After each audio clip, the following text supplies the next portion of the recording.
La manipulation. La manipulation est la forme la plus dangereuse de sorcellerie en plein jour.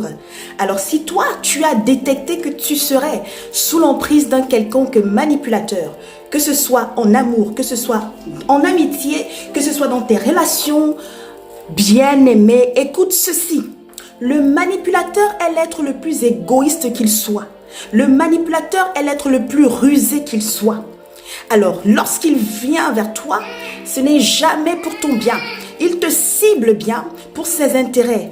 Et il va toujours te faire croire que s'il arrive quelque chose de négatif dans votre relation, c'est de ta faute. Le manipulateur est un irresponsable chronique qui n'assume aucune de ses erreurs, aucune quelconque méchanceté qu'il puisse te faire. Il va toujours trouver que c'est toi le coupable. Il va te faire même douter de ton existence. Il te poussera à douter même de ton potentiel, à douter même de ce que tu es venu faire sur cette terre. Tu ne connaîtras même plus ton identité à cause de la manipulation. La manipulation est quelque chose de dangereux. Ta santé spirituelle, ta santé physique, ta santé psychologique n'ont pas de prix, n'ont pas de prix. Alors lorsque tu as affaire à un manipulateur, cours, sors, fuis, prends la poudre des trompettes, bloque-le, ne l'appelle plus, ne le fréquente plus, mets les bases. Et tu dois savoir qu'il ne va pas lâcher prise parce que c'est quelqu'un qui a un ego surdimensionné. Il se dit que tu es sa chose. Il se dit que il peut toujours te manipuler. Il reviendra tout doux, tout mielleux pour te dire « Ah non, désolé ». Il est toujours prompt même à s'excuser.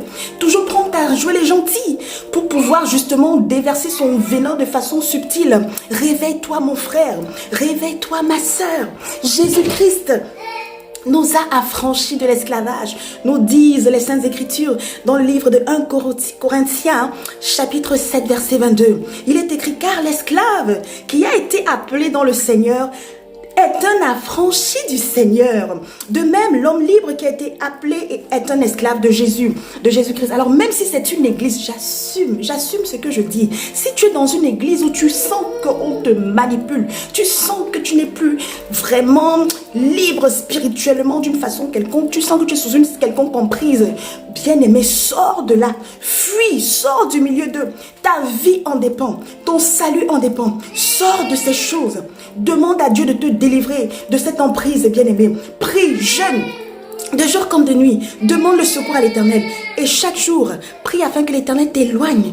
Éloigne de toi des personnes, des manipulateurs, des personnes mal intentionnées, des personnes qui viendront détruire ta destinée. Tu as besoin d'être heureux. Tu mérites aussi le bonheur. Au nom de Jésus-Christ.